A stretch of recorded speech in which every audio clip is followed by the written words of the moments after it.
All right, everybody, I'm back. I'm healing and thriving, healing and thriving, healing and thriving. Come on. I keep thinking of Ashley when I say that. Anyway, thank God. I'm getting so much better. So yesterday I ran all over town just to get you guys some never before seen or heard stuff, we hope, in the Stephan Sterns case. More on that in a future video. I had to track down some expensive printer ink. My HP printer at home was out. Oh my goodness. Because I needed to print out an invoice from the DA and buy a money order and get it down to the state of Florida. That's case info I've been trying to get for 3 months now. So stay tuned. We'll see. More on that in a future video. And maybe more on this Tower Excel spreadsheet that the docket just sent me. We're trying to figure it out. Maybe we need a cell tower expert. Who knows? In this video, we're diving into these intriguing jail phone calls. So Stephan Sterns, he's been contacting his parents from jail from nearly the first day of his arrest when he was transferred. He was arrested February 28th, 2024, but he was transferred on March 1st, 2024. And that's when at 10:30 a.m., Sterns was enrolled in this Osceola County Jail Inmate Calling Solutions. He made a free call to his dad, which had no talk seconds, so I'm assuming it didn't connect or whatever. But soon enough, in the ensuing weeks and months, Stephan Sterns figured it out. He learned how to speak to his parents, not only by phone, but by email. As we listened to last week, the block of calls from May 26th through June 16th, 2024, and that's not all of them, but, we're working to get more. Sterns made a rash of calls to his mom and dad. In the next few videos, I plan to dig deep now that I've had time to process and really listen, and you've got to listen with both headphones. The way some of these jail calls are laid down, you got to have both sides in, you got to have two working speakers, however you're listening to it, because they'll lay it down on separate audio tracks. So some people are like, why can't I hear Sterns? That's how I felt the first time I listened to the phone calls from prison. What's his name? Ernest Williams calls. I was missing half the conversation for a long time. Anyway, ultimately, Sterns would keep calling his dad. He called him again on October 18th, 2024. They spoke for an hour. So I'm in the process of getting updates. Just stay tuned. I tell you what, it's a lot of work when you're the one on the forefront telling them, oh, invoice me for this, invoice me for that. Buying the money orders, getting them down to Florida, getting in the queue, not just pulling the audio after the person who's gone first has paid for it. So no shade to those who do that. Only shade to the ones who pretend like they don't do that. Anyway, more on that later. We'll get into those calls in the future. Right now, today in this video, I just want to talk about the May 26th calls. Throughout all these calls, ultimately, we'll talk about how Stephan Sterns is a master manipulator. He's like Satan pretending to be an angel of light. He's manipulating his parents, and of course they want to believe in him at first. Of course his mom more than his dad, but whatever was going on May 26th, he really wanted to talk to his mom and dad because he kept calling back. The fourth time he called, they finally answered. Press 1 for English. The time is 7:30 p.m. The time is 7:31 p.m. The time is 7:35 p.m. Press 1 for English. The time is 7:37 p.m. Now, by the time these May 26 calls come around, he has probably been running this long con on his parents. And they just desperately want to believe in their heart of hearts that he didn't kill Madeline Soto. And he's playing with that. You'll see. But I was like, wait, how much do they know at this point? I had to remember. So I had to go back to my own video from May 18th, 2024 to see what Stephan and his parents knew at this point in time when these particular set of phone calls were recorded. And so look at this video titled 5 PDFs. Yes, that's pretty fitting title. Pretty fitting double entendre. 5 PDFs. Stephan Sterns, 1,700 files. Jennifer Soto, quote, asked to see the image, didn't recognize anything. To curl up on this rainy day here and talk about these 5 PDFs, all the stuff that's coming out in the case of Stephan Sterns. It was upsetting. Let's talk about Jennifer Soto and the image, the photo she asked police to see her denial, how she didn't recognize anything. First of all, I gotta give thanks to the docket. The docket on YouTube, he sent me these 5 PDFs last night and the one audio interview of Stephan Sterns when he's talking to the cops on February 27th, lying his butt off. So please check the link below, go over there, subscribe to the docket. He went live with it last night and I linked to that video. If you want to hear the entire Stephan Sterns audio interview, hear him lying his butt off, I'll just put snippets in here because I want to talk, I think, more about the PDFs, just all of it, the psychology of it. Go over to the docket, please give him a subscription.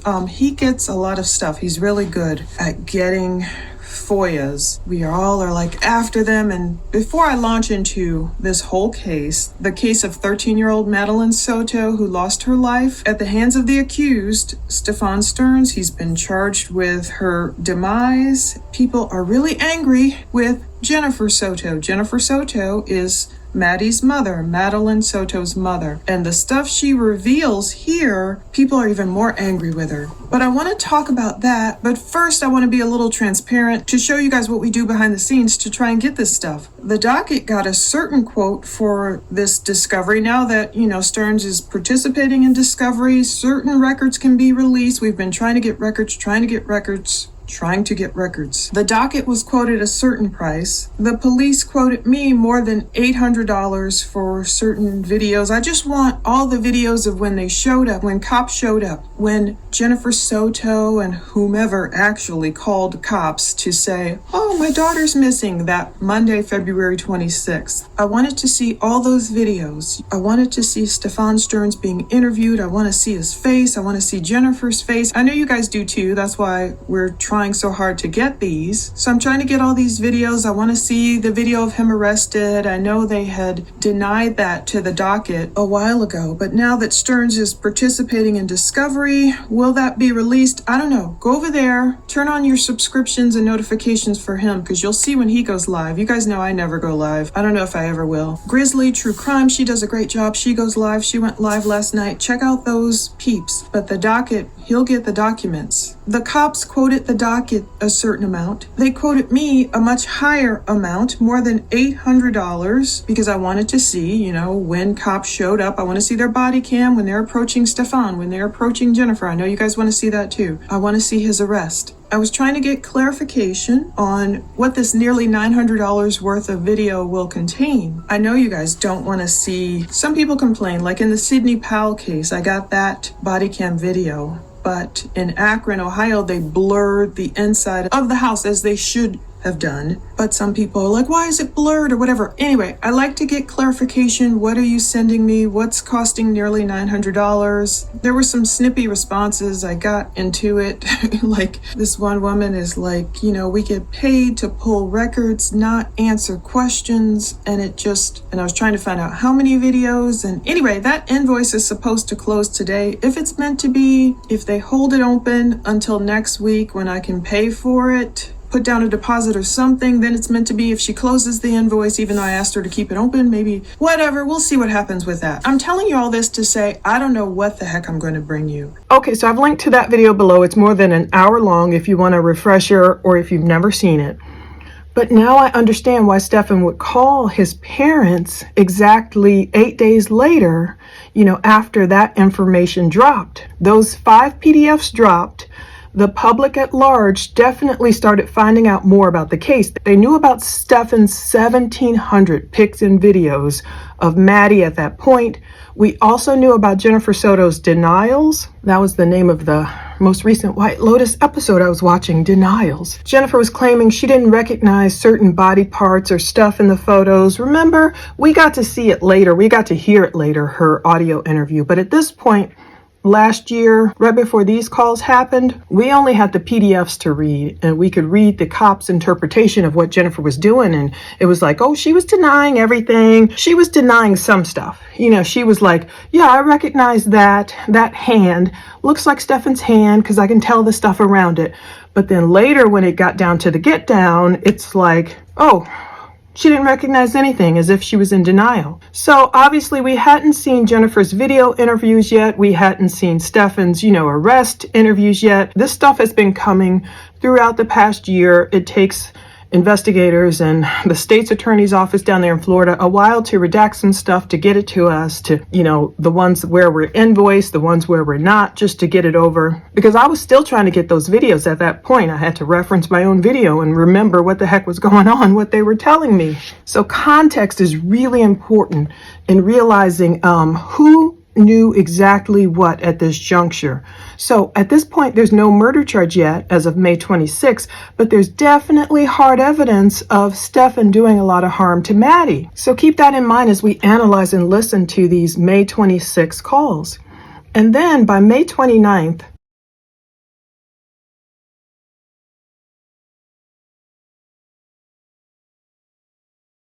Stephan would be figuring out how to email his dad and vice versa. 3 days after this call, Chris would ask, "Oh, how does this work?" And he assumed everyone had access to the messages and could read them as well. Obviously, they were kind of looking for a way to talk privately, but there is no talking privately, basically, when you're in jail. So let's start. This was 7:37 p.m. on May 26th. And first, of course, Stephan has to give his standard United States of America. I don't know if that's something they just do in Florida or nationwide. United States of America. You have 1. Old message. To listen to your messages, please return to the main menu. Press 0 to make a for calls within the United States, Canada, and the Caribbean. Please enter the area code, prefix, and number. To make an international call, please enter 0. Your account balance is $35.35. The cost of this call will be 21 cents for the first minute and 21 cents for each additional minute, excluding taxes and other applicable fees. The time limit is 15 minutes. Press 0 to continue or 1 to hear additional cost information.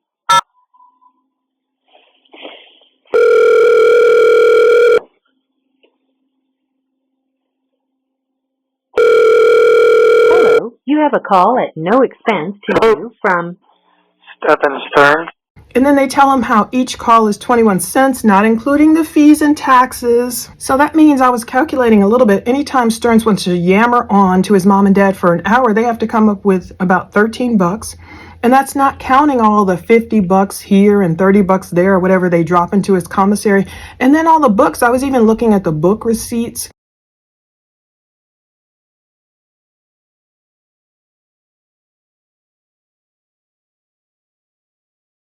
I saw one for like $68. The stuff they're sending him on Amazon, the stuff that didn't even go through, it's just sitting there in his property, like card games and stuff they couldn't accept. It's a lot of money. Somebody commented, I think they had gone through the last video and they calculated just how much money Sterns was costing his parents. And they just don't have it like that. They are not like made of money, what they used to be, it seems.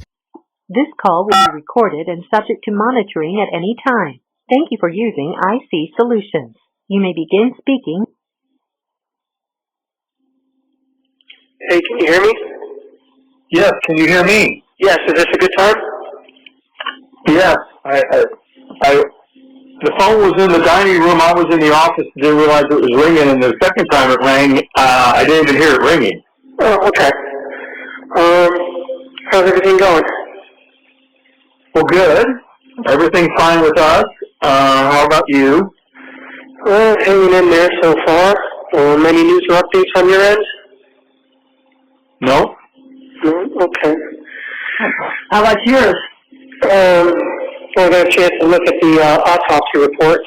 They go through, hey, can you hear me? Chris is like, yeah, you can hear me. He's explaining where the phone was off in the office somewhere. He didn't hear it. I was thinking to myself, remember when Stephan was being so callous and flippant, talking about his parents? Oh yeah, 2 deaf old people yelling at each other and a bunch of poodles, and it's good to get away from Northport, and I split my time up here in Kissimmee, like he's some rich, I split my time and I'm helping my parents, but then I'm up here with Maddie and Jen. And he's talking so horribly about his parents who are doing the best they can to help him. And indeed, they do sound like they're hard of hearing. You know, they've been through their own health issues. And so, oh my goodness, I just thought about that. Now Stephan is trying to be the best, most fakely concerned son ever. I wonder how he used to speak to them. But now he's like, oh, okay, how's everything going? And Chris is like, good, everything's fine. How about you? Sterns is like, you know, hanging in there so far. Any news or updates on your end? So Sterns is fishing. I know he knows what's happening. I know he knows his lawyer probably told him those 5 PDFs are out. I know his parents probably know too, but they're kind of playing it close. They're playing it like, no. Nope, Chris says. I'm like, okay, maybe Chris and Deborah Sterns aren't really watching all these true crime YouTubers, you know, covering his case and everything, but a lot of people knew about those 5 PDFs dropping, the information. It was national. It was on mainstream media, especially once people started seeing Jennifer's weird actions, you know. But maybe Chris is just trying to bury his head in the sand, you know. I can't blame him. Part of me still does feel sorry for these parents. Part of me is, of course, so infuriated with Stephan, his actions, of course, against Maddie. But then part of me feels sorry for his parents. Yeah, maybe Chris is feeling guilt for not being a super presence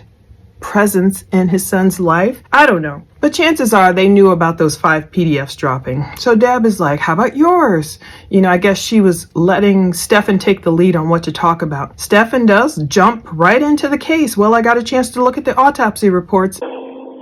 And? Oh. I can't go into too much detail, but raises a lot of questions. Okay.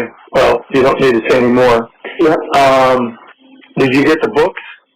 No, not yet. Did you get notification of delivery? Yes. Okay, well, I haven't received them yet. So they arrived in one location. They have to be transported over from that location, which is outside of St. Pete, and then over to Kissimmee. Oh, okay. Yeah, I mean, it is Seminole, which is, yeah, it goes to Seminole, and then from there it's sent over to you. So, as I said, Seminole is over by St. Pete. Yeah, and who knows how often, you know, they pick it up, so. Yeah. And then they have to sort it and check it out and then deliver it to people, so I guess we'll give them in a week or so. If you get a chance, Stephan, I found a chess set that is a mat, just a roll-up mat, but the pieces are made out of silicone. I still don't think that'd be allowed. Yep. Okay. That's what I said. Well, you can't melt the silicone, you anything, but okay. No, you can swallow it and choke on it or whatever, you know. Yeah. Oh, okay. I didn't think of that. Yeah, or jamming in somebody's eye, you know. You gotta think about these things. And Deb was like, and then Chris was like, he can't say. Stephan with his, oh, Lord, help me not cuss in this video because he is so infuriating. Stephan is like, I can't go into too much detail, but raising a lot of questions. So he's seen the autopsy report allegedly, but, you know, raising a lot of questions. Later, he will talk about the hyoid bone in Maddie's neck, but he doesn't call it that. And he's going to give enough shadow of doubt, enough of a master manipulator, gaslighting son of a that will make his parents think, oh, you know, could it have been her taking her own life? You know, he doesn't go into the fact that they believe it's strangulation. He does touch on, oh, looks like they're going to try and say it's homicide. He'll say that later. Chris at this point is like, well, you don't need to say anymore. So they start talking about books. Did you get the books? No. Did you get notification of delivery? Yes. Well, okay, I haven't received it yet. So it was some kind of snafu. They were given the wrong address. They went to Seminole and they thought, oh, it'll go from Seminole to Kissimmee. It'll get sorted out and all that. And Deb, she is trying to be a sweet mom. She's trying to accommodate him. She doesn't know the prison rules, I know. She's like, I found a chess set that is a roll-up mat, but the pieces are silicone. And Stephan's like, no, you know. And Chris is back there saying, I told you. And Deb is like, well, you can't melt the silicone into anything. And Stephan says, well, you could swallow it and choke on it or jam it in somebody's eye, you know. You got to think about these things. He's like admonishing his mother, kind of the same way, you know, she said, he parrots his mom a lot. That's one thing I noticed doing this transcript. I was just like scripting this whole day of calls, he repeats a lot of what his mother says. I didn't think about that. Stephan, you got to think about these things. And I get it. There's certain things, like, you guys know I do prison ministry. It's in a local jail. And yeah, we can't bring erasers in. It has to be golf pencils, Some stuff they've been really cool with, but I can't bring in the kind of pencils that are like click, click, click. And even at church, we had these cool kind of silicone bands. And it was like, nah, I can't bring those in because they could, put them around their neck. And so there's things you don't think of. And then even getting down to, okay, you better take the staples out or make sure there's no booklets with staples in there. So last time we talked, you had not found my watch, correct? Right. When you went into that box, however, did you see a big plastic purple dragon? No. Nope. Big plastic purple dragon? No. You were probably in the wrong box then. Said it was in one of the large boxes at the foot of my bed. No, didn't see a big plastic purple dragon. Okay, well, in one of those boxes you will find a big plastic purple dragon, and that is one of the popcorn buckets. That's not the one I'm talking about. That's just to show you that the popcorn buckets look like other things. But in that same box, you'll see a silvery gray-looking sort of box with wheels on the bottom and a brown shoulder strap attached to it. That's the mouse droid. In that should be my watch. The mouse what? The mouse droid. M-O-U-S-E, droid. Okay. What is a mouse droid? It's looks like a little, almost like a remote control car from Star Wars. You can Google it and see what it looks like, and then find a thing that looks like that with a brown strap attached to it. In that should be my watch, though. I think we've been through about everything. All right, purple dragon. All right, well, make a note of that. The purple dragon is in the mouse droid, but the mouse droid is in the same box as the purple dragon. Okay, you got that? Well, maybe I'll find the Rolex too, because we still haven't found that. I never had the Rolex. Okay. Anyway, Stephan is back on this dad-blasted Omega watch. So last time we talked, you had not found my watch, correct? So yeah, this isn't the first time they talked. Here we go with the did you see a big plastic purple dragon? So Stephan's telling his parents, okay, they didn't find his watch because they were probably looking in the wrong box at the foot of his bed. He sounds frustrated. He's like, that's one of the popcorn buckets. That's just to show you that popcorn buckets look like other things. But in that same box, you'll see a silvery gray sort of box with wheels on the bottom with a brown strap attached to it. That's the mouse droid. In that should be my watch. I literally had to Google mouse droid, like Stephan tells his parents to do, and look and like, oh, there's a strap, there's a thing. They're like, what is a mouse droid? His dad is like, what? Stephan's like, it looks like, almost like a remote control car. Google it and see what it looks like. The mouse droid is in the same box as the purple dragon. Deb is like, I think we've been through about everything. All right, purple dragon, we'll make a note of it. And Deb quips, maybe I'll find the Rolex too, because I still haven't found that. And Stephan is like, I never had the Rolex. He says that pretty sternly. Deb just says, okay. Where's that? Now, back in an interview that was dated March 6, 2024, taken by police, I'll link to it below. It says, listen, Sterns' mom and dad in new 1 hour, 44-minute interview way back then, they had accused Sterns of stealing his grandpa's Rolex. So obviously it sounds like Sterns either heard that interview or he's heard these accusations before. Like, where is the Rolex? In that interview, Chris had said, look, if his lips are moving, he's lying. We're missing a Rolex. Deb chimed in, my father's Rolex. She's talking about her late father. Wouldn't that be a trip if Stephan did take the Rolex? This is a man apparently who died. And I don't know what he did. He must have had money because he left Stephan with an $80,000 inheritance. This is not the 20 grand Stephan got way back in the day from Geico from getting run over with the truck. This is an $80,000 inheritance. And if he left him his Rolex, or if he just had a Rolex too and left it to Deb or whatever, what if Stephan really did take that too? I mean, what a bum. Where is that blue and white little ceramic box that you had that you put stuff in? That would have been in storage somewhere. Okay, I thought you had it. No. Nope, that would be somewhere in storage. So if you guys cleaned out the storage unit, then you may have come across it already. Well, listen, we've got a lot of boxes that we're still going through, so. Okay.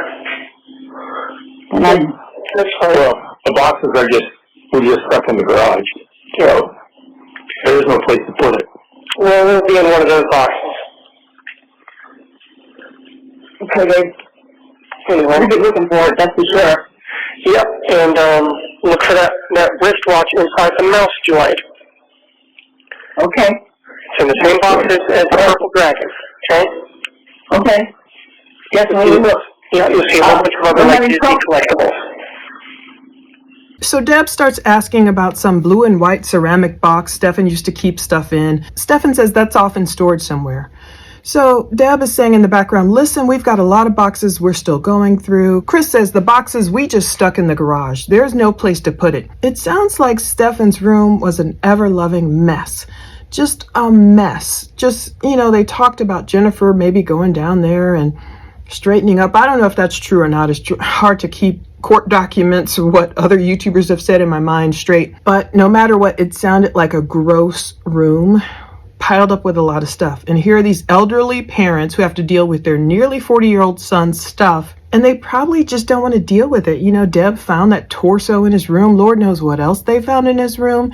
So that's probably why they put it off in the garage. But shoot, not for nothing, Chris probably wanted Sterns to get caught and get arrested, because he was like, hey, here's this other hard drive or whatever. There's some computer stuff. You go, that's Stephan's. I'm turning it over. So I don't know. Anyway, they promise him they'll look for the wristwatch. We're having trouble getting any cooperation with the classification people there to get you to sign the POA so we can get the car sold and start a little slush fund here for you for there. Really? Why? Yeah. Well, they say because the word you're incarcerated, that can't be facilitated with bringing a document back and having it signed. So we told your attorneys about it, and we told them that we would overnight the POA.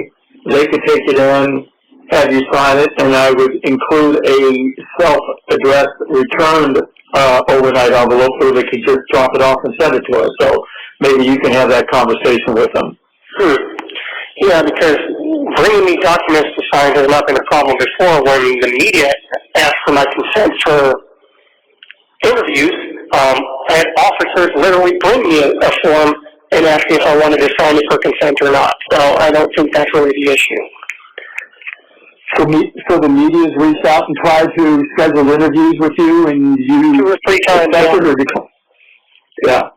Did you talk to them? No, I declined every time. Oh, good. It wouldn't do me any good right now. Yeah. Well, anyway, if you could have that conversation with your attorneys, that would be great. Yeah, that should be able to be arranged. Deborah started saying, look, Stephan, we're having trouble with some kind of classification with the people there. We want to get you in this power of attorney so you can sign it so we can sell your car. I mean, which car were they talking about selling? Not the Lincoln he was toting Maddie around in. I don't know, maybe. Did they release it to him? Maybe. They wanted to sell it to get a little slush fund going. I was like, that's an interesting choice of words. I looked it up, and a slush fund is a reserve of money used for illicit purposes, especially political bribery. So that's an interesting choice of words. But anyway, Sterns is getting angry now, and you can hear him louder now. It's still the little mealy mouth voice he uses. It's all in affect. That's why it gets on my nerves. Your voice is your voice. That's not why it bothers me. It's because he's pretending and putting on and trying to be this small little boy, and everyone's coming for me. And anyway, but he's talking louder now. He says it's not a problem for him to get forms from the media. The guards will bring him forms when they want to have consent to do interviews. He sounds pissed off. So he's wondering, okay, why is it a problem for my parents to get this POA to me? To jail. You hear him talking louder, and this is where you first start hearing him sucking on that candy. It really gets on my nerves. That's why I even prefer to edit my videos. Like, I've got tea right here. I was going to hold it the whole time. But, people don't want to hear you unless you're into like mukbang or you're into ASMR. Some people love that ASMR smacking and stuff. People don't want to hear the smacking and swallowing and all that, you know? Sterns is like sucking on some candy. It's so annoying to be doing that during a phone conversation. Like, it's just annoying, is what I'm trying to say. It's an irritating theme throughout all these jail calls. So Chris is like, the media's reached out to you? He's like, yeah, 3 times. Did you talk to them? Deb asks. No, I declined every time. Oh, good, Deb says. Stephan says, it wouldn't do me any good right now. So he's going to say that again. He's very self-focused. He's going to say that in a future call, something about it wouldn't help me anyway. Like, he doesn't make sense. In these calls, it's like he'll throw shade and fault towards Jennifer.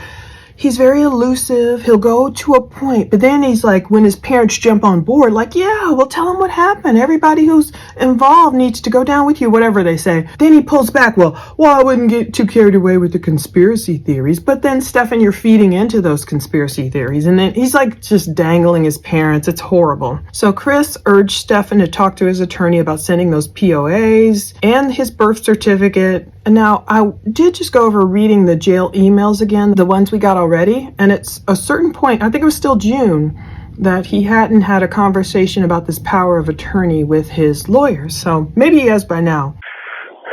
We got a new copy of your birth certificate for them. Okay. Which I was going to bring over for them so I can overnight that as well. So again, have that conversation that I could overnight the package along with the POA. They could take the POA into you, have you sign it, and then we could, and then I would include a return envelope as well, and they can send it back to us. Yeah. As far as the birth certificate, I guess you would just have that included with whatever my belongings they took into storage when I was booked.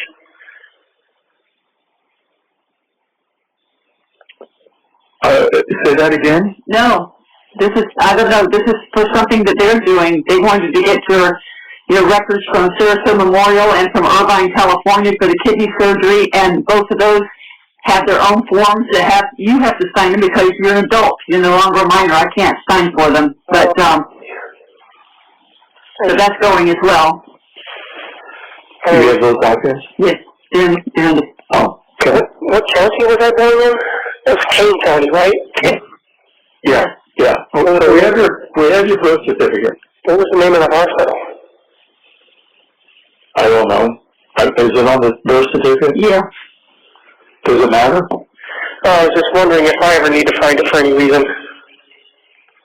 Well, Kane County would have it. Yeah. Okay. The hospital doesn't have it. Kane County does it. Okay. So I'll just contact the court for Kane County, I guess? Yeah. So it was like $45 to get this copy of this birth certificate. It doesn't say which hospital. Okay. But Kane County. But it has, Copley Memorial Hospital. Copley? Yeah. With a C or a K? C. C, okay. Copley Memorial in Kane County. Okay. Just if I ever need to get that and I don't have anyone to rely on, it would help. We're trying to get a hold of your attorneys that handle the things when you and Joey got run over. But it changed so much, and the partners are split up, and I think one of them is in California that would be the one I wanted to talk to, but I called and left him a message, and he hasn't returned the call. Okay. So we're trying to do anything that they ask us to do on our end, we're doing. And so I don't know. We get pushback sometimes when we ask for information, but don't worry. One of them informed me that she was a criminal attorney, not a civil attorney, and getting a POA done was not part of her business. That was probably Alicia. Could have been. Yeah, she's a no-nonsense type. Well, if she has your best interest in mind, it'd be best interest to get it done so that we can keep you funded. Yeah, well, one thing at a time, I guess. If you guys can find my watch. That will be another step in the right direction. It's in there. Okay. I just hope that it's somehow that you can really identify it, because Identify what? where is that? What the box of Okay, leave it on that. We'll just keep looking. Up the dragon, asteroid. Top of the asteroid. Okay. There's lots of inside. So Stephan was wondering if his birth certificate will go into his property. And Deb is like, no, this is something they are doing like the lawyers want. They wanted to get your records from Sarasota Memorial. Now remember, we got those. His Sarasota case, we didn't get the actual records. I could only get 4 pages. I can link to that video. Just look at the podcast list below. When he had that accident, the truck ran over him. They don't have all the records. A lot has been destroyed. It's been a long time ago. But she mentioned they want to get your records from Sarasota Memorial and from Irvine, California for the kidney surgery. You have to sign those because you're an adult. You're no longer a minor. I can't sign for them. So Deborah's reminding him, look, man, you're 37 years old.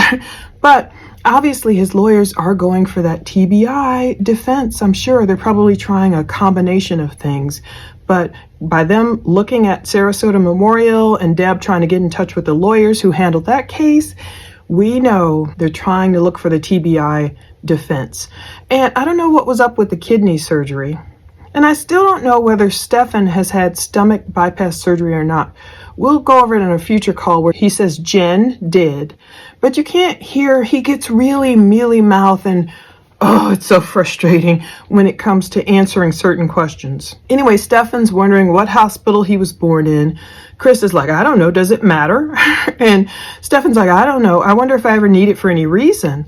So they're talking about the birth certificate. Chris might even be Googling it at that point. He's like, okay, letting them know, Stephan, you were born at Copley Memorial Hospital in Kane County. So we know that's in Aurora, Illinois. I remember where he was born. That's a suburb outside of Chicago. Chris is like $45 to get a copy of the birth certificate.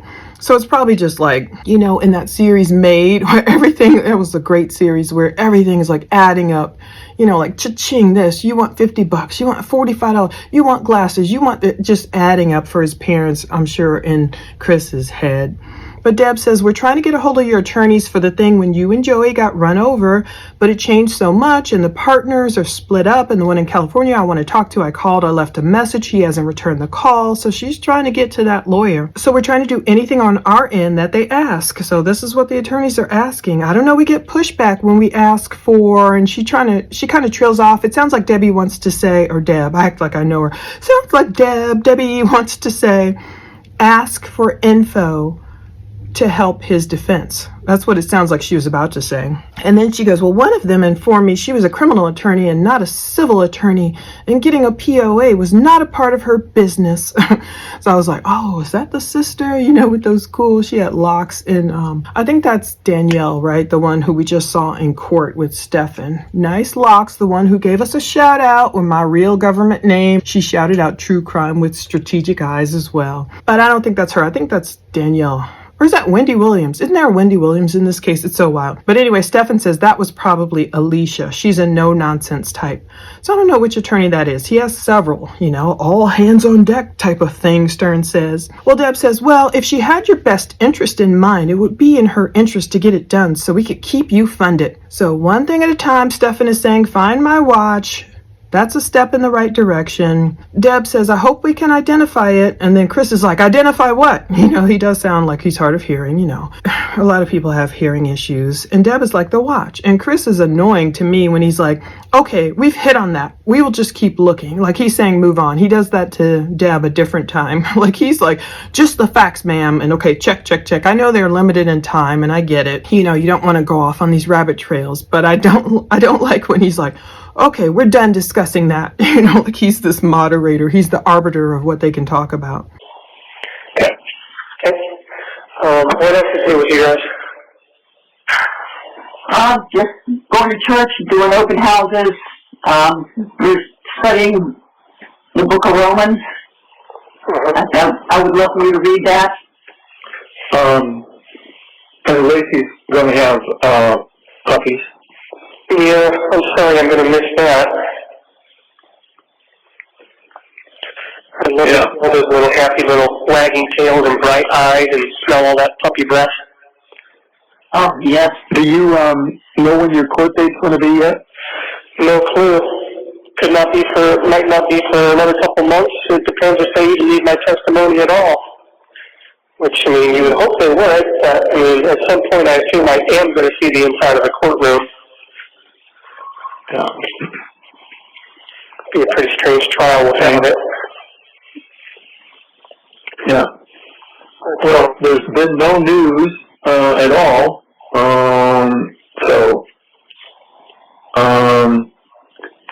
So everything's just kind of status quo from where it was last time. Where have you been for the last week? Couldn't make a call for a little while.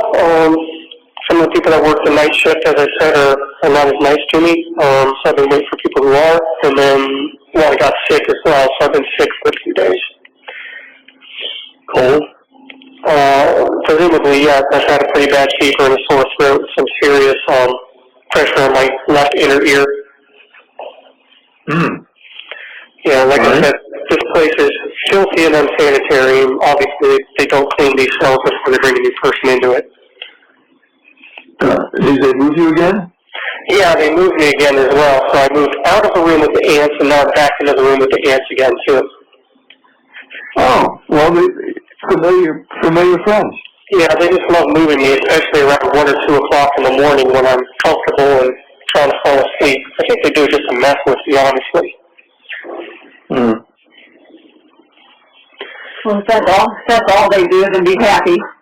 Yeah, well, it's hard to be happy. That could be a lot worse. Yeah, it could. Some people have survived a lot worse than this, but... Yes.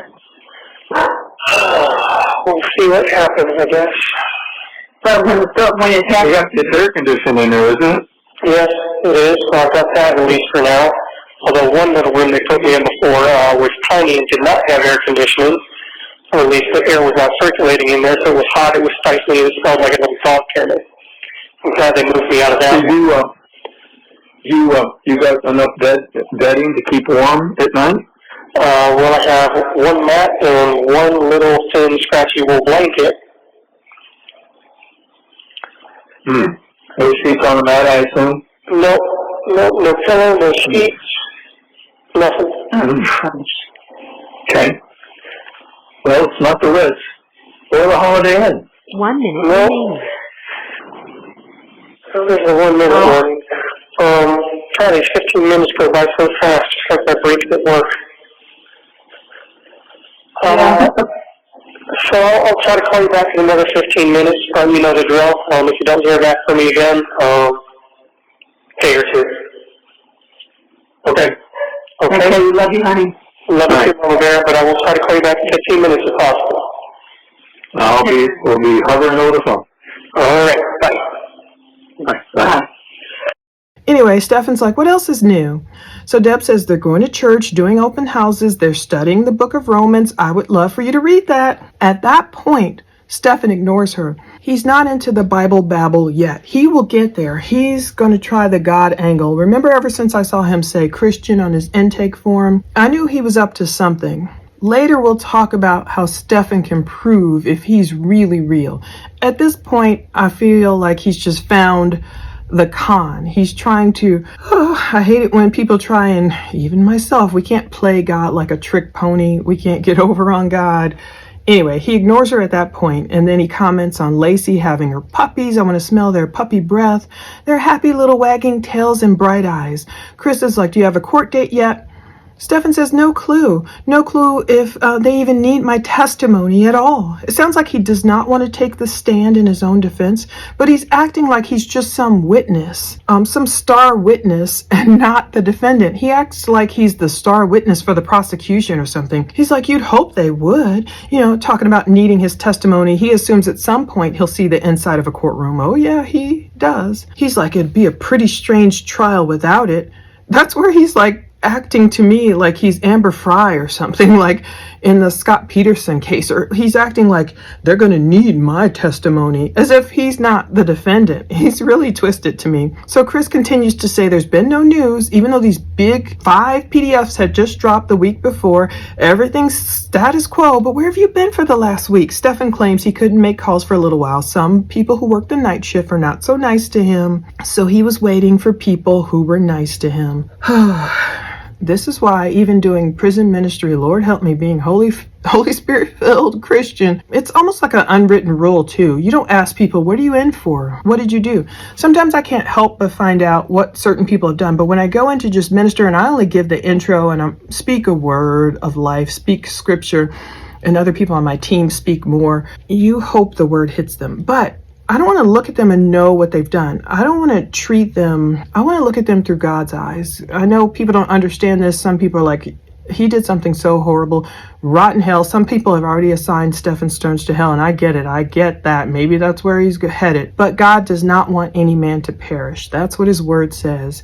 And it's not based on our behavior, it's based on our belief in Jesus, and it goes deeper than just giving them lip service. We'll get into that more because there's a lot of Christianity and fake Christianity and deceptive Christianity, and like, Jesus being confronted by Satan and when he was fasting, like quoting the word and all that, but twisting the word. There's a lot of that in these calls, so we'll get into it deeper later. But Stephan was waiting for people to be nice to him, and I was like, yeah, some people I'm sure inside, you don't want to be nice to them when you see, I can't even read some of the headlines I've read lately. And then you're like, whoa, what if I see that person when I walk into the jail? Anyway, Stephan's been sick.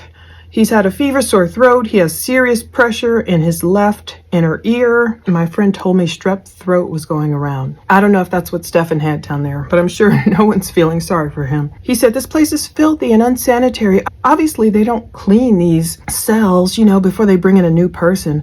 Chris is like, did they move you again? He's like, oh yeah, out of the room with ants, back into the room with ants. I love it. Chris jokes, familiar friends. He's keeping the mood light, and at the same time, he's dissing Stephan, because Stephan probably had ants all over his room in Florida if he was that messy. Stephan back to his woe is me. They just love moving me, especially around 1 or 2 in the morning when I'm comfortable and trying to fall asleep. I think they do it on purpose, honestly. What about when Maddie was trying to get comfortable and sleep, and she was being drugged and she was being put upon and she didn't have enough rest?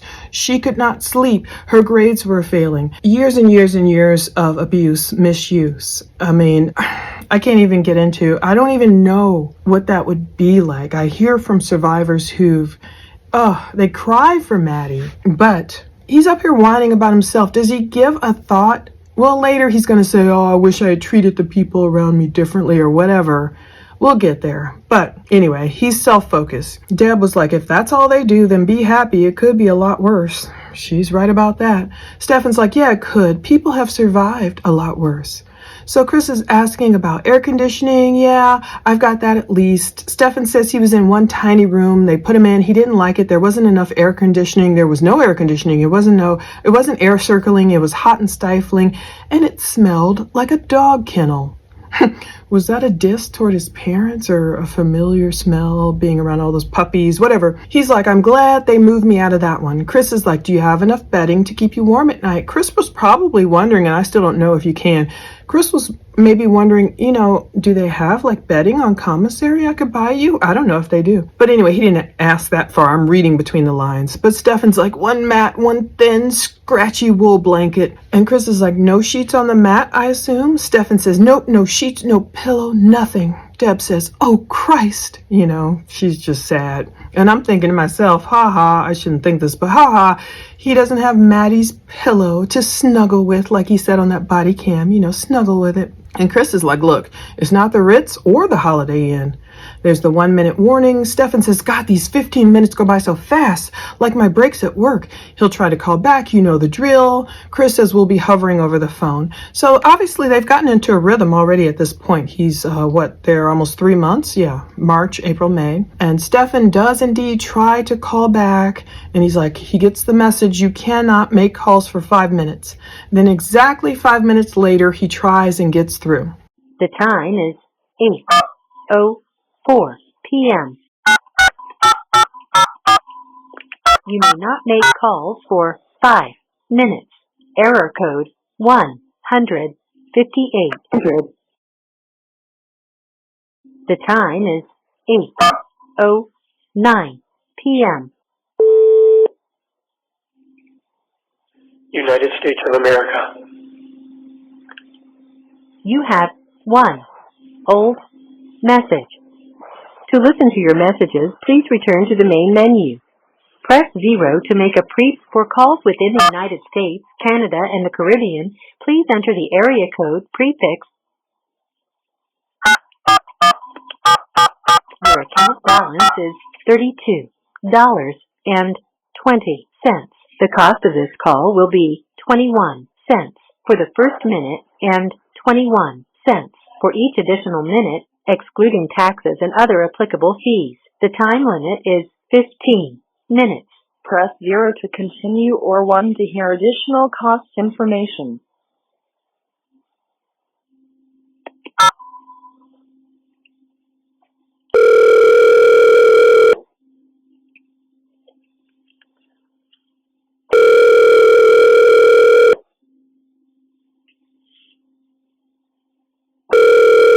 Hello, you have a call at no expense to you from Stephan Sterns. an inmate at Austria.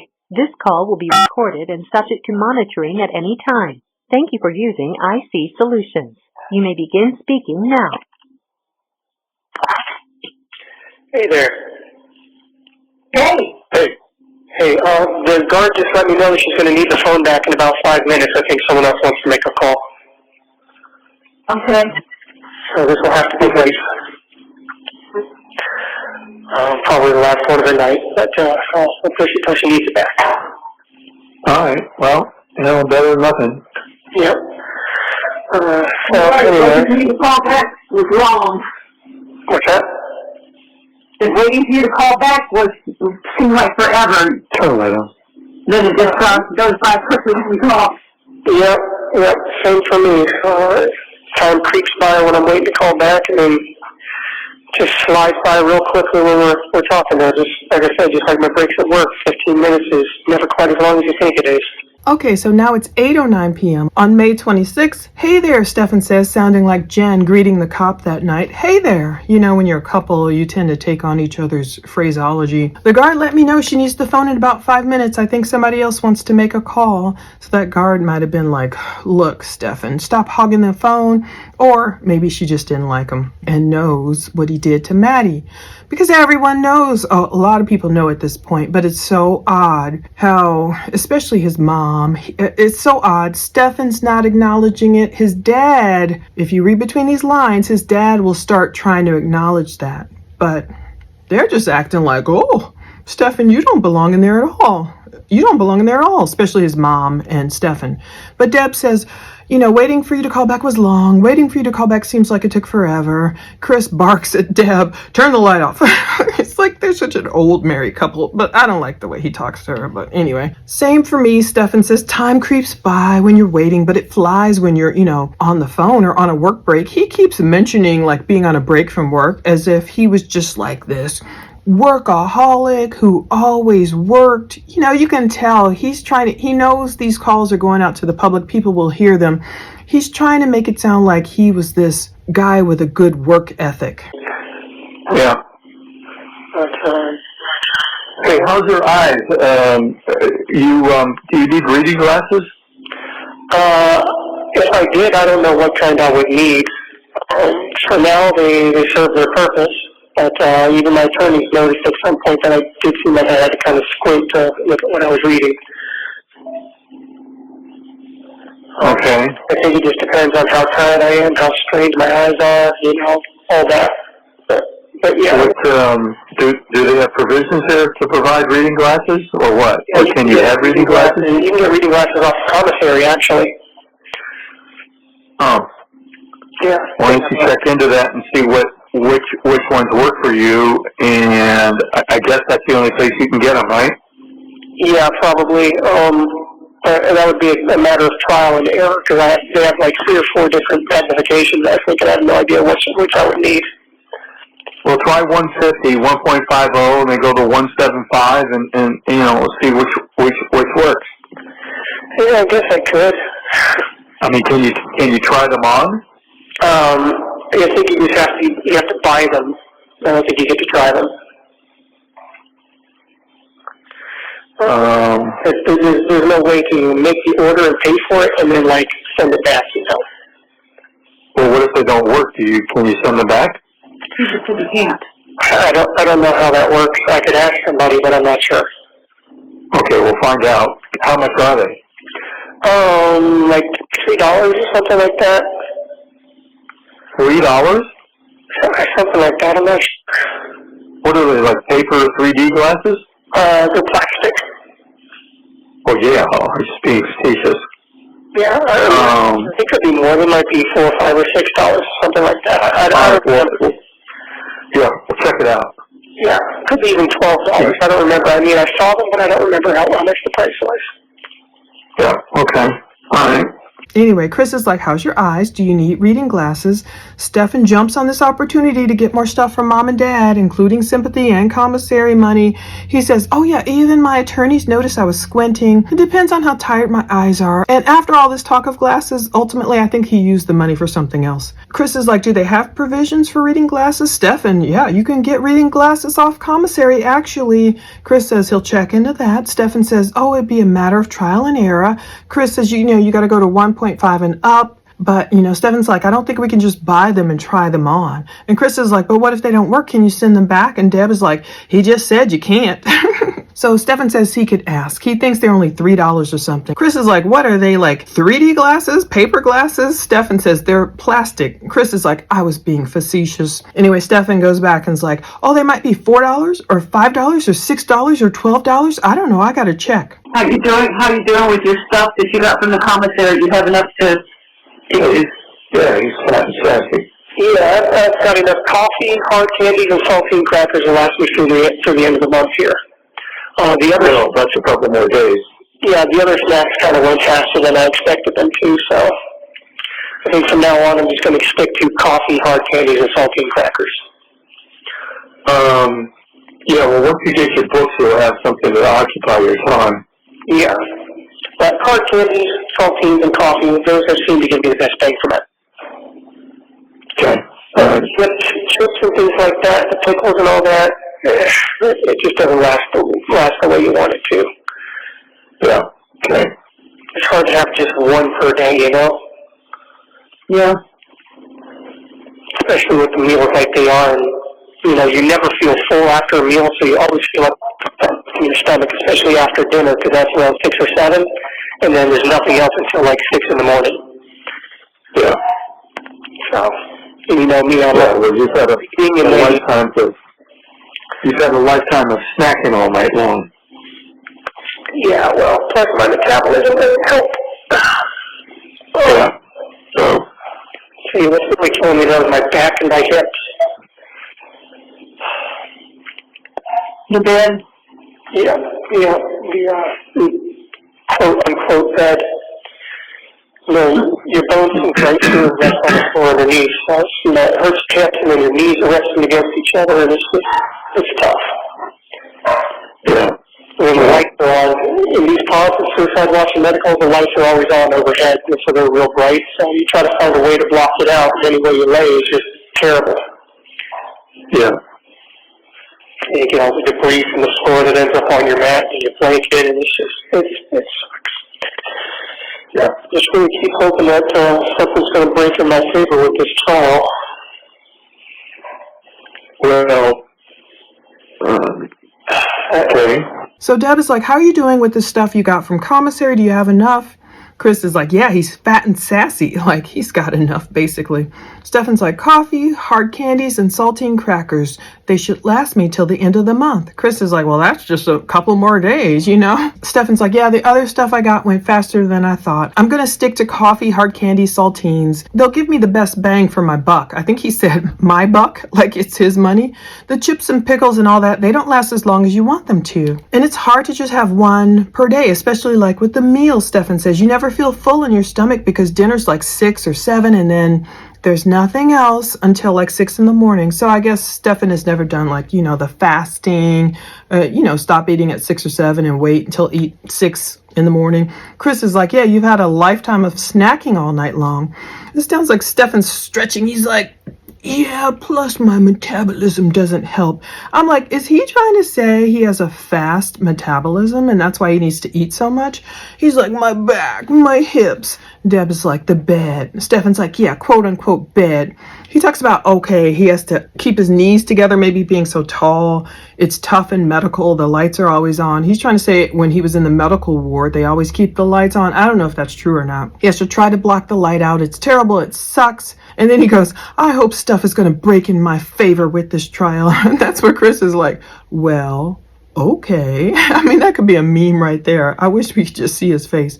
Chris sounds very dubious, but Stephan's like, I've got to maintain some sort of hope. Otherwise, I've got nothing. My guardian angel wants me. And then Chris cuts him off like, well, you've been there 3 months now. Yeah, I have to have hope about something. I have to maintain some sort of hope. Otherwise, I've got nothing.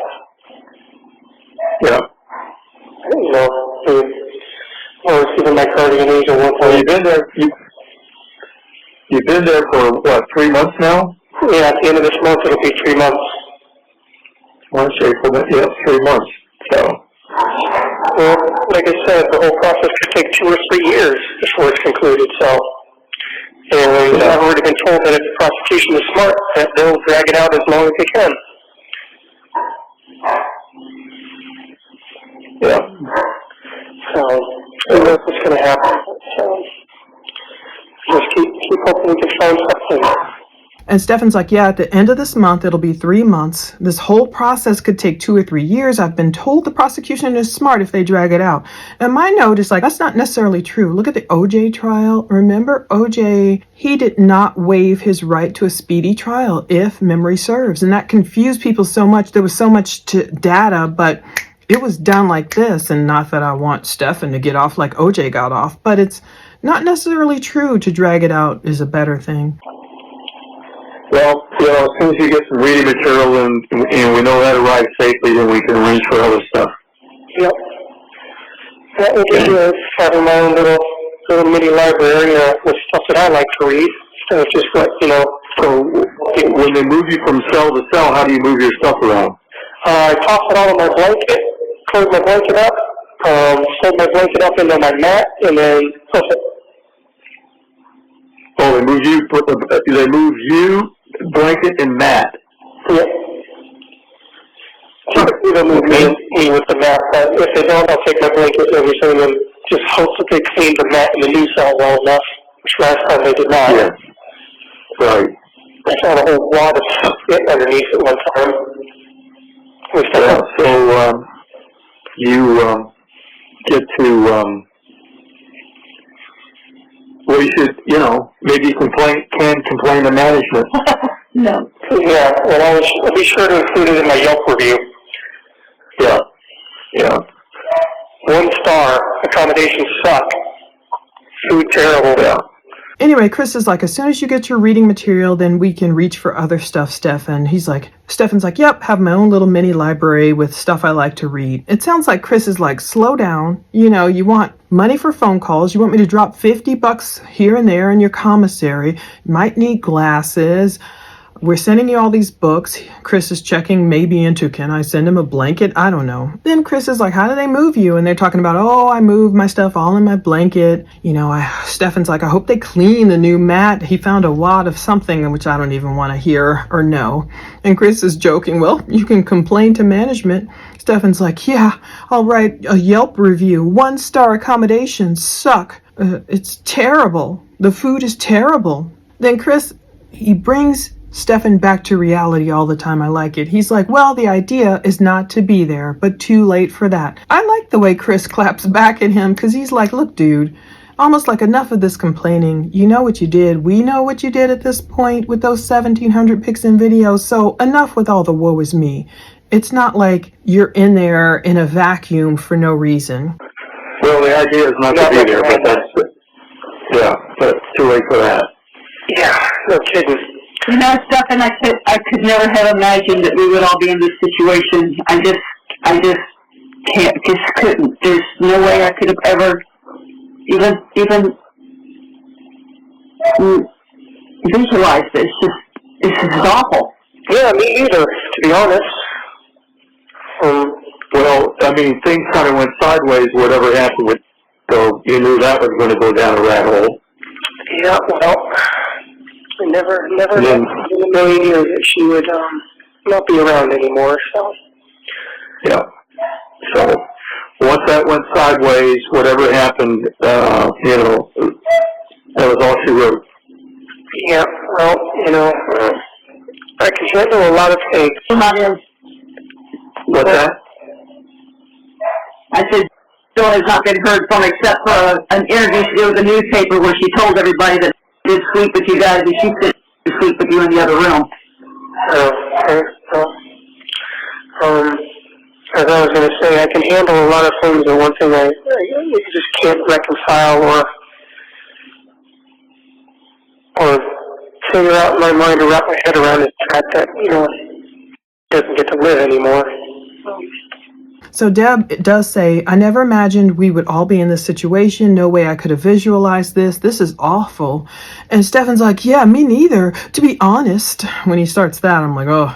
But Chris, this is where he's bringing him down to earth. Things went kind of sideways with Maddie, whatever happened. You know that was going to go down a rat hole. He's calling his son to the carpet in a way that's couched. He's not saying, dude, we didn't know you had 1,700 photos of this little girl and you've been doing this to her, blah, blah. He's not going to go all there on the phone call because after all, he still loves his son. I'm sure he hates what his son did. I would hope, of course, despise what his son did. Both of them do. But they're in this position now. They have all this attention on them. They don't want to be like the Laundries, hated, in Florida and around the world. But he's saying, look, things kind of went sideways with Maddie. Whatever happened, that was going to go down a rat hole. So even if they don't believe he literally murdered her at this point, Chris knows, look, Stephan, you did something wrong. So you were going the wrong way. Stephan's like, never, I imagine in a million years she would not be around anymore. And then Chris is like, once that went sideways, whatever happened, that was all she wrote. So Chris is trying to say, look, we don't know what happened here. He is trying to excuse himself and say, I am not related to whatever my son did. Stephan's like, well, I can handle a lot of things. And then Deb jumps in and stuff is redacted. But Deb is like, Jen has not been heard from except for an interview she did with a newspaper where she told everybody that Maddie did sleep with you guys. And she sent Maddie to sleep with you in the other room. So see, they know all this. But at the beginning of these calls, it was like, oh, no updates. Nope, nothing new. So they were just holding it in. So Stephan ignored that. He's kind of like, well, yeah, well. And then Stephan's like, well, like I was going to say, I can handle a lot of things. But the one thing I can't figure out or wrap my head around is the fact that Maddie doesn't get to live anymore. He's trying to be this martyr like he was stepdad of the year, of the century. There were a lot of things that I wanted to see for her, She had another year or so before high school. Learning how to drive, figuring out what she wanted to do with her life. I was excited to see where she was going, I was really impressed with the person that she was finally growing into. Well, we've got a whole lot to talk about. A lot to own up to. Well, again, I know you can't talk about this, but it's like, it almost sounds like you didn't know something had happened to her. Well, I discovered her,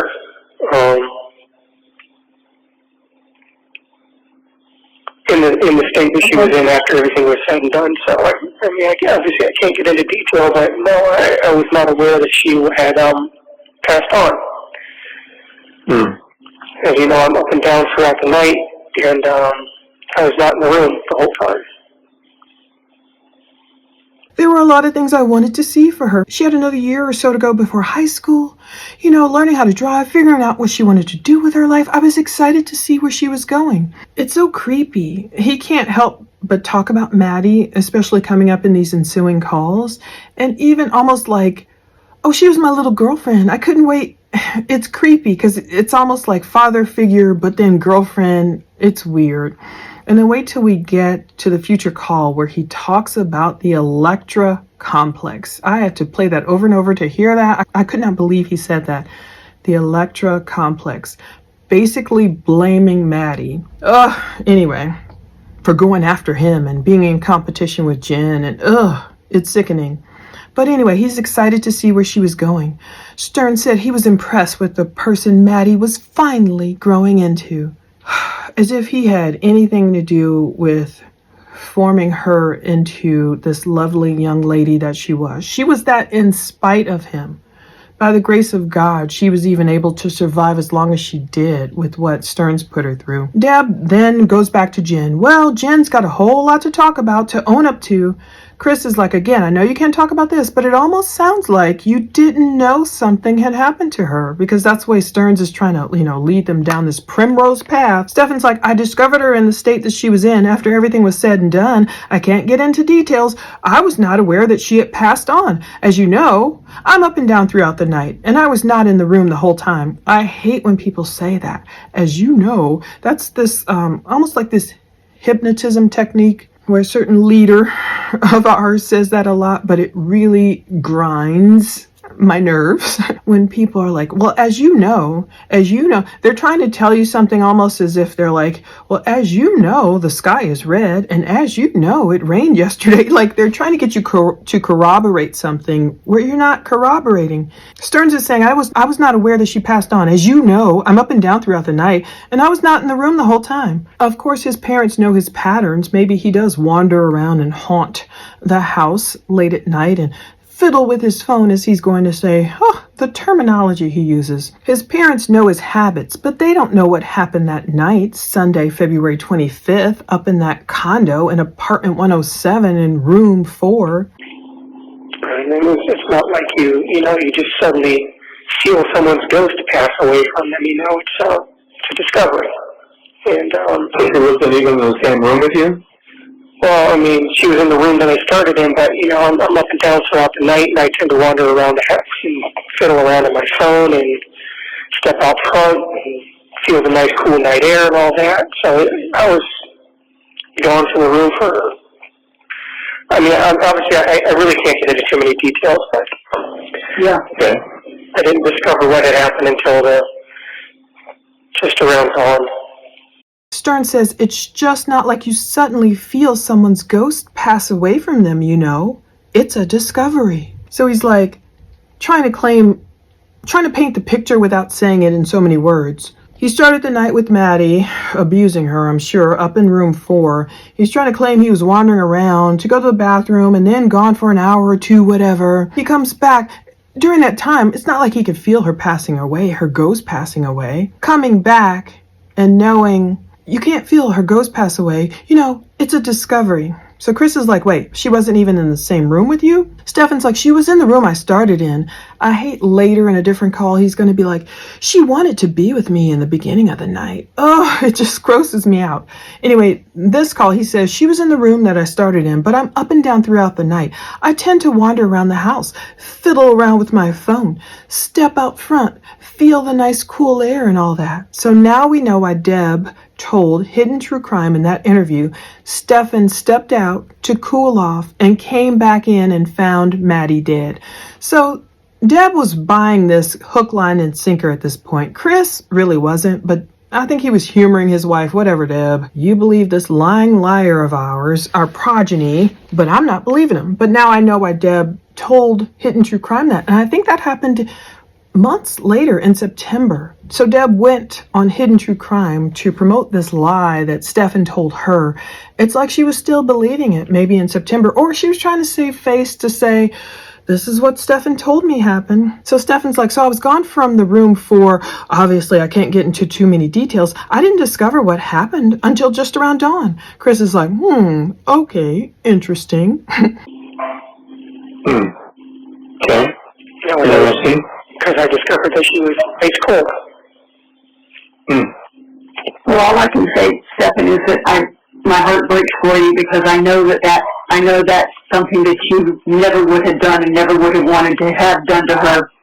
Can't wait. Neither would we. Can't wait. I'm angry on your behalf that it happened, and I'm angry that you got dragged into it by them. So I'm just angry. Was there anybody else at the townhome that was not a regular person? No, which is why I keep saying that I'm not sure that there's any one person honestly to blame, but they're certainly trying to blame me. And according to the autopsy report, like I said, raises a lot more questions, but they seem to be settling on trying to say it's homicide. Like I said, it has nothing to do with bones in her throat, but take that to mean what you will. Yeah. Yeah. All right. But you know, I would never have done anything like that. No. I mean, you're the same person that cried when I asked you to dispatch a little bird that broke its neck or something and was flopping around. Yeah, same person that cares about people, cries at movies. Yes, I know. And then there was Skippy. Skippy, yep. Rue. Jaybird, yep, I remember them all. Burying them was very hard for me. Yeah. And, all I know, Stephan, is when I look at a picture of you and I look into your eyes, I don't see a monster there. I don't see a bad person there. I see my son who I love. And that never will change. Well, thank you. And I know that I'm not a bad person, an evil person, or a monster. No. But you do need to dive into the Bible head first and stay in it, because you need grace, and you need God on your side as a warrior on your side. I keep asking him to help me through this somehow. I know that you still don't have a Bible? I have a Bible. I have a King James Version. Okay. Well, we're looking into getting you a large print Bible, so I want to make sure that this delivery gets to you, and then I can order one from the publisher and get it to you, a large print, so you won't need glasses. Well, hopefully it does. We have no idea how often they pick it up or how long it'll take to get here and get sorted and get delivered, if it does at all. But I haven't received any written notification of anything being returned yet, so. Okay. Well, we'll see what happens. We'll judge it from there, and so we'll just make sure that we're timing this right. So the Bible will occupy you for the majority of your time. Yep, I keep praying to God for help, for some kind of miracle. I mean, I know I've probably run up my divine credit as far as miracles go, with my guardian angel and God working in overtime to keep me alive as long as they have. Remaining. But I keep hoping for one more big miracle, one big salvation. And have you got some way to keep a journal of notes that you would take from reading the Bible? I can get a pad of paper off the commissary, and I can get more pens and stuff too. I think my commissary is about negative $10 by this point, but I know I can get a pad of white ruled paper off of there. Okay. So do I need to replenish the commissary yet, or wait? If you want to, yes. But I'm not going to use it on snacks, just on essentials for now. How much do I need to put in? $50. Okay. It's going to be dropped out of 40 like immediately. Okay. We're about to get cut off. About out of time. Yep, I'll talk to you later. I love you both. I love you. All right. Bye. I discovered that she was ice cold, Stephan said.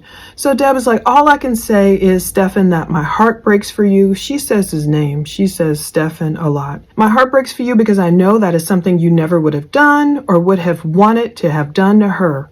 Stephan, damn right. Deb says, neither would we. Damn right, Stephan says. Deb is like, I'm angry on your behalf that it happened, and I'm angry that you got dragged into it by them. I'm just angry. So Deb is throwing shade on other people as if, innocent little Stephan was dragged into some situation by Jen or whoever she's talking about. Stephan is a grown man. Whatever happened, he could have said no. All the future calls where he's going to be like, Jen, we had so many arguments about, Maddie not sleeping with us, and I wanted my privacy and whatever. By now, they should have read what Stephan did to the little girl when she was just 8, when she was just like an 8-year-old or something. So there's no excuse. No one can push you into doing that to a child. You know, you walk away, you go report them. If Jen was trying to make him do anything shady, you report them. If he found Maddie in that state, you call 911. Ugh. Anyway, Chris is like, was there anybody else in the townhome that was not a regular person? Stephan said no. No, which is why I keep saying I'm not sure there's any one person honestly to blame. Every time he says honestly, that's a super lie. Because there is one person to blame at least, but they're constantly trying to blame me. And according to the autopsy report, like I said, certainly raises a lot more questions. They seem to be settling on trying to say it's homicide, as if they're lying. So was Stephan trying to claim Maddie took her own life? You know, he's going to say later in a different call, I don't know if Maddie, you know, if someone drugged her or did she help herself to it, or he's trying to throw spaghetti at the wall. He's trying to create a wall of doubt. It's not going to work. But this is when Stephan says, had something to do with bones in her throat. But take that to mean what you will. I would never have done anything like that. Ugh. So you would never have choked her out accidentally? Or, you know, was she drugged? Was she asleep? Was he using his arm? Did he use a ligature? We haven't heard about ligatures. We don't know the complete story.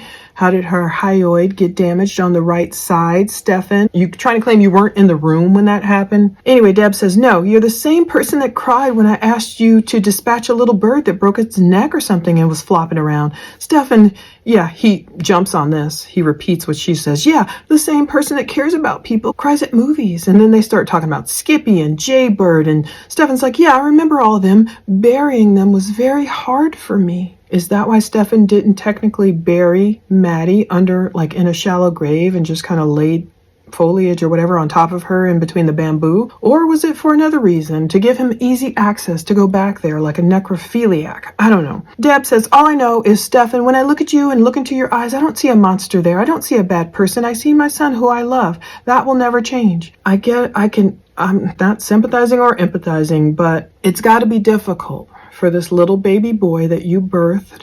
And Deb and Stephan have had a lot of time with each other when Chris was off doing his own thing. We've been through their divorce papers and all her accusations that she put out to the court publicly. So they do maybe have a weird, close relationship, love, hate, whatever it is. So it's got to be difficult to look at Stephan, this boy she birthed, and come to terms with what he's accused of doing to Maddie. Stephan's like, thank you. I know that I'm not a bad person or an evil person or a monster. And Deb says, but you do need to dive into the Bible head first and stay in it. You need God on your side as a warrior on your side.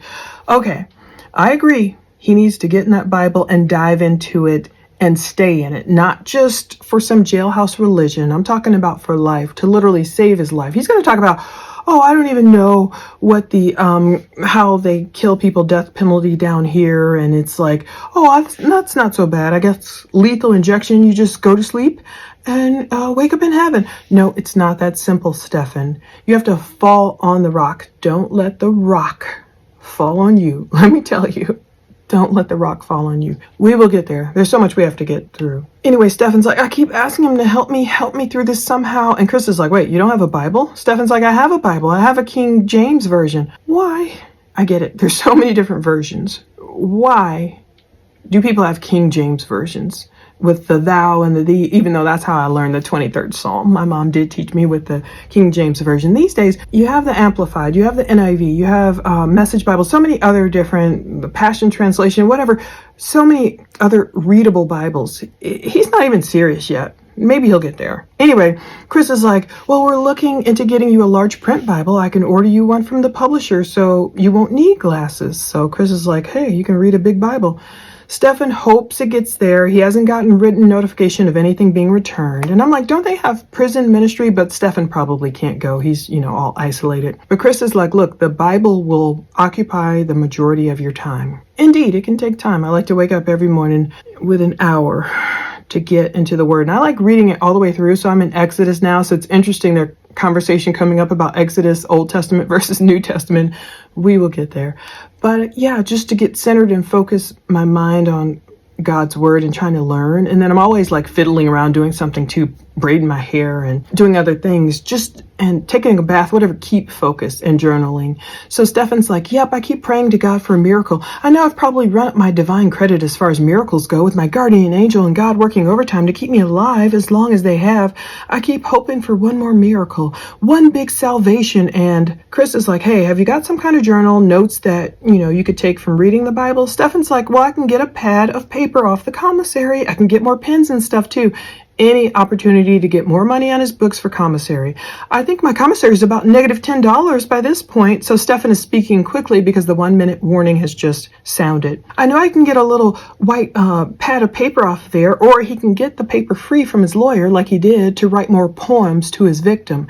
But he didn't tell them about, getting free paper. He wants, I need to take Bible notes. Yeah, Dad, put 50 more bucks on. I'm sure he's thinking. Well, he's about to say it. Chris is like, okay, do I need to replenish your commissary yet or wait? Stephan's like, if you want to, yes, but I'm not going to use it on snacks, just probably essentials for now. Sure, Jan. Chris is like, all right, how much do I need to put on there? Stephan, 50 bucks? And then it'll be dropped down to 40, like immediately. We're about to get cut off. I'll talk to you later. Both later. Love you. Bye. Chris and Deb, I love you too. Bye. So now that we're talking about the word, let's read Psalm 84:10. For a day in your courts is better than 1,000 elsewhere. I would rather be a doorkeeper in the house of my God than to dwell in the tents of wickedness. I do think that. I mean, believe me, I've had plenty of wickedness I've enacted in my life. Like, nothing like Stephan. Of course, I'm not going there, but nobody's perfect until, God saved me. That's what our belief is, what saves us. It's not our behavior. What does it say? All of our righteousness is like filthy rags. I'm no one. But Stephan, he's trying to use the word to mask the evil. I'll tell you what it looks like. This is what it looks like if you are truly believing in God. There was this one local case. This woman, I think they had a Bumble date, or what were they on? I don't know. She was going on this date, if you know what I mean, with this professor in Hudson, Ohio, this woman. They had their night. There was a lot of condoms. There was a lot of stuff that's gone on. I think he only ended up giving her $50 when it was supposed to be $1,000. Something went on. I don't know what happened. She ended up shooting him dead. I saw this case in the news. She ended up, and court TV was here and everything. They were about to start the trial, and nope, she pled guilty. And then only when I started looking at the photos in her eyes, I was like, wait a minute, I've seen those eyes before in person in the prison ministry. It made me feel like, okay, thank you, Lord, for using me as a vessel, using the women I minister with. We don't go to the men's side. We go to the women's side in this particular jail. And I was like, wow, that's what it looks like.